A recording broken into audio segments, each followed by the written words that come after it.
evening and welcome to Tucker Carlson Tonight. The United States, as every fourth grader learns, is a meritocracy. What does that mean? Well, it means that our leaders do not inherit their position, as they do in, say, Brunei or Saudi Arabia. Our leaders are selected on the basis of merit. Their talents and abilities are identified, usually in school, and then up they go from there. That's why only the smartest kids, we're told, get into Yale. Undeniably incandescent minds like Cory Booker and Chris Cuomo and the kids of other Democratic office holders. Nerds, they call themselves with false modesty. The ordinary among us, meanwhile, go to Rutgers. In this country, the hard truth is, and get used to it, pal, is that the most impressive naturally rise to the top. That's what they tell us. Do you still believe that? Or are you starting to suspect that the whole meritocracy speech might just be an elaborate justification for keeping mediocre people in charge? Before you make up your mind on that question, consider Russia. Not the nation of Russia. That hasn't changed in a while. Russia is still a cold and vodka-soaked and only marginally relevant place, at least from the perspective of the United States. No. Consider instead how our ruling class views Russia. To them, Russia is the single most important country in the world. Nothing else comes close. Just yesterday on Meet the Press over on NBC, Chuck Todd, who, by the way, is a poster child for the modern meritocracy, and therefore, by definition, a genius, unlike you, stopped a sitting U.S. senator in his tracks and all but accused him of spying for Russia.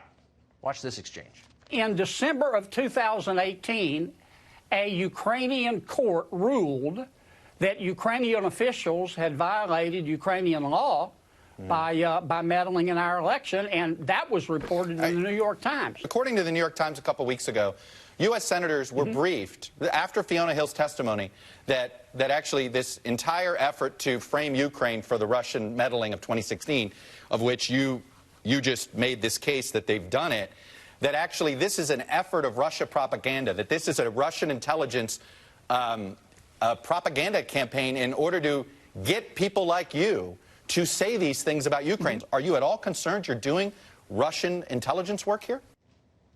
Are you at all concerned that you're doing Russian intelligence work? Well, gee, Chuck, now that you put it that way. It's pretty funny. But what's funnier, what's weirder, certainly, is that we're still talking about Russia at all. We now know it's not really a story. It never happened. There was no collusion. Russia didn't hack our democracy. The whole thing was a talking point, a ludicrous talking point invented by the Hillary Clinton campaign on or about November 9th, 2016, to explain their unexpected defeat in the last presidential election. We lost, and we shouldn't have lost. From the start, that has been the only argument that underpins the Russia conspiracy theory. And now, thanks to a multi-million-dollar investigation that extended over a period of years that the rest of us had to endure to the exclusion of everything else, that conspiracy theory has died. It was killed, in fact, by Robert Mueller. And yet, somehow, it lives on in the sneering accusations of our mindless public intellectuals and hair hats in the television anchor seat. You'd think that people like that would be contrite, maybe a little humbled after the Mueller report came out and proved 2 years of hyperventilation wrong. But no. They're more obsessed with Russia than they have ever been. Watch poor, mouth-breathing Chuck Todd go full Joe McCarthy yesterday. The fact that Russia was so aggressive does not exclude the fact that President Poroshenko actively worked for Secretary Clinton. Now, if I'm wrong, and if all these journalists are wrong... I mean, my goodness, wait a minute. Senator Kennedy, you now have the president of Ukraine saying he actively worked for the Democratic nominee for president. I mean, now, come on. I mean, I got to put up... You realize the only other person selling this argument outside the United States is this man, Vladimir Putin. Vladimir Putin! Are you now, or have you ever been a pawn of Vladimir Putin? You'd think they'd have more self-awareness than to say things like that out loud, given American history, but of course they never do. Not only are these people unwise and hysterical, totally political, utterly dishonest, they're also kind of dumb.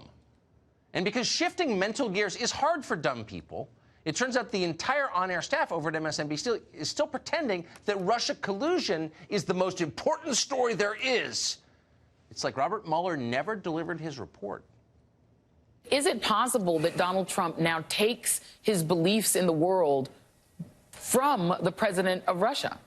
He's acting as a Russian asset. I mean, he's amplifying talking points put together by the Kremlin. I can't come up with a plausible explanation for all of these elected officials seeming to want to just turn our government over to Vladimir Putin. This time the enemy is Russia, which seems to have consumed one of America's great political parties whole.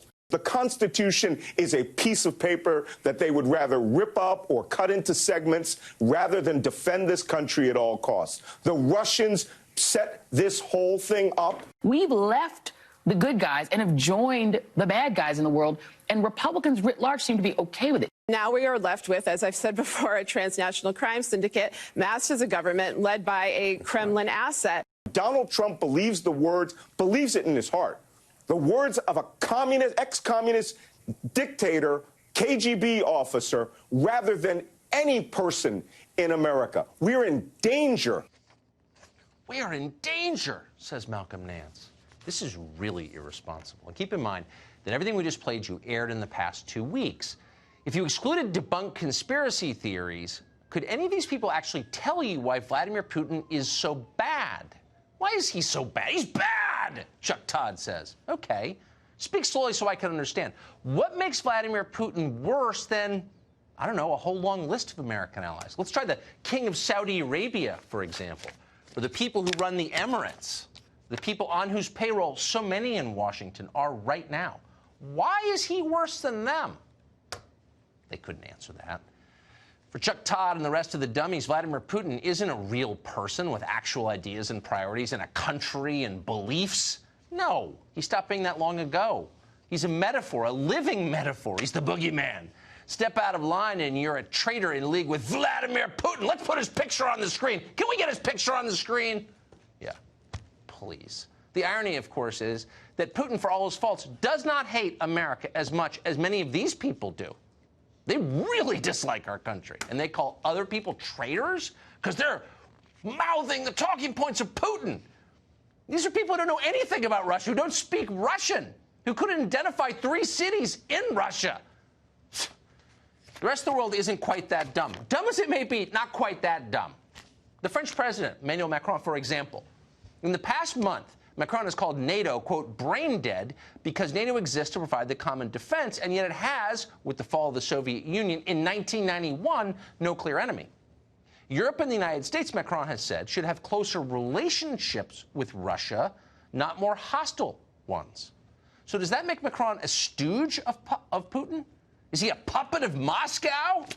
Or could he just be a rational leader, the kind that we don't have, looking out for his country's interests? Russia is not America's main enemy, obviously. No sane person thinks it is. Our main enemy, of course, is China.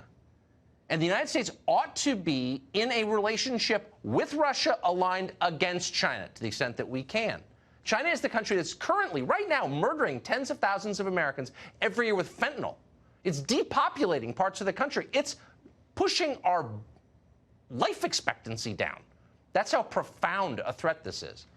It's coming from China, and our elites barely care. They won't even acknowledge it. In fact, many of our politicians run interference for the communist government of China instead. In California, politicians boycott other U.S. states for their moral transgressions and then fly to China to praise its dictatorship. Michael Bloomberg doesn't even do that. He denies that China is a dictatorship at all. Watch this.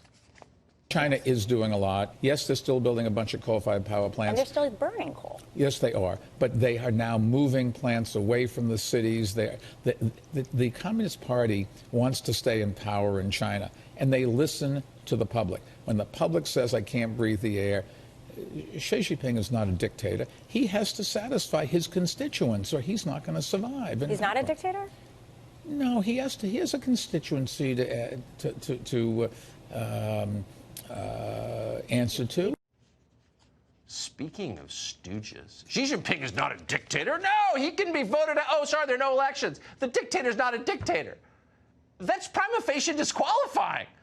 And yet no one's even noticed. Bloomberg's comments have gotten not 1% of the reaction that anything Russia-related gets. The press isn't racing to call Bloomberg a traitor, though that tape makes you wonder. Why? Because most of Washington is already in the tank for China. During the days of the Chinese emperors, the imperial government was supported by thousands of eunuchs. The emperors are gone, but the eunuchs clearly remain, in case you haven't noticed.